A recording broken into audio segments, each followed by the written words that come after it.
Nagsalita na ang dating aktres at ngayon vlogger na si Andy Eigenman kaugnay sa cheating o flirting allegation na kinakaharap ngayon ng kanyang partner na si Filmar Alipayo.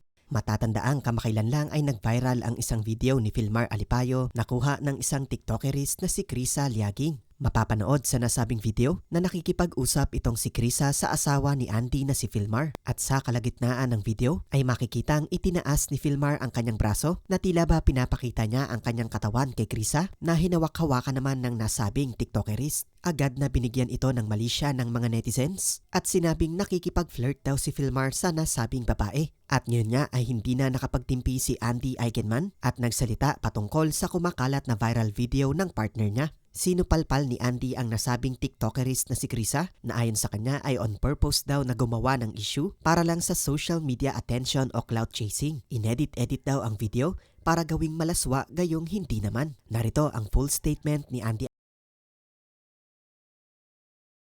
Go drinking every once in a while and chat with whoever he wants. No harm in that. What's shameful is purposely posting and editing a video to cause a stir, disturbing the peace of people, and dragging them into their negativity just for some social media attention.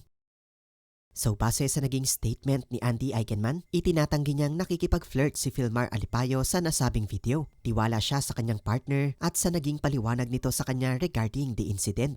At base din sa naging usapan ni Krisa at Filmar sa video, malalaman nating hindi personal na magkakilala ang dalawa. Ayon kasi sa isang sinabi ni Krisa kay Filmar sa video, "For how many weeks staying here in Siargao, finally I saw you." So obvious na first time lang nilang nagkita. Siguro na starstruck lang si girl kasi maituturing ng celebrity sa Siargao si Filmar dahil bukod sa magaling ito sa surfing, kilalang kilala na din si Filmar dahil sa kanyang partner na si Andy Eigenman. Itinanggi din ni Krisa sa isang TikTok vlog recently na may namamagitan sa kanila ni Filmar. Ayon sa kanya, wag daw lagyan ng kulay yung video dahil niwala pa daw siya sa kalingkingan ni Andy Eigenman.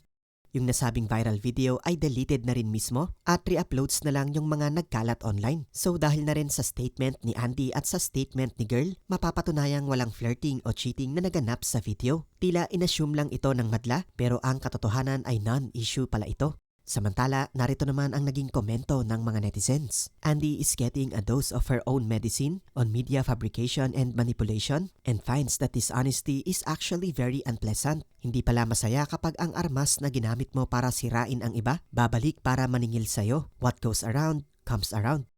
Totoo naman na you can do your own things kahit na you're in a relationship. Individuality is important pero ibang usapan na if your partner is a known womanizer sa area mo. This is her karma for being super messy back then to the point that it ruined someone's career.